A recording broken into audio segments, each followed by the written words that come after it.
Vamsi TV. ఈ పాశ్చాత్య పోకడల్లో తెలుగుదనం ఉన్న సినిమాలు, తెలుగు వారి సాంప్రదాయాలు చూపించే సినిమాలు చాలా అరుదుగా వస్తున్నాయి.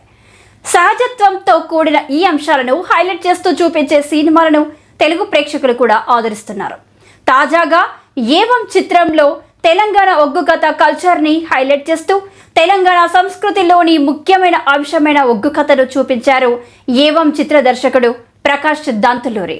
ఈ చిత్రం సోలోగా దీపావళి కానుకగా థియేటర్లో సందడి చేయబోతుందంటూ ఓ వార్త ఆన్లైన్లో హల్చల్ చేస్తుంది. తాజా టాక్ ప్రకారం అక్టోబర్ 31న కంగువా రిలీజ్ కు ప్లాన్ నడుస్తుంది. ఇక ఇదే రోజు అజిత్ కుమార్ నటిస్తున్న విదముయార్చి కూడా విడుదలకు రెడీ అవుతున్నట్టు మరో వార్త మూవీ లవర్స్ ను ఖుషి చేస్తుంది. మరి ముందుగా వచ్చినట్టుగానే సూర్య సింగిల్ గా వస్తాడా, లేదంటే అజిత్ కుమార్ సినిమా కూడా అదే టైంలో వస్తుందా అనేది తెలియాల్సి ఉంది. సూర్య బాబీ జియోల్ పోటీ పడి మరి తమలోని కొత్త యాంగిల్ను ప్రేక్షకులకు చూపించబోతున్నారని ఇప్పటికే లాంచ్ చేసిన కంగువా టీజర్లో గూస్ బంప్స్ తెప్పించే యాక్షన్ సన్నివేశాలతో క్లారిటీ ఇచ్చేశాడు డైరెక్టర్. ఈ చిత్రంలో బాబీ జియోల్ ఉదిరన్ పాత్రలో భయపెట్టించడం ఖాయమని టీజర్ చెబుతోంది.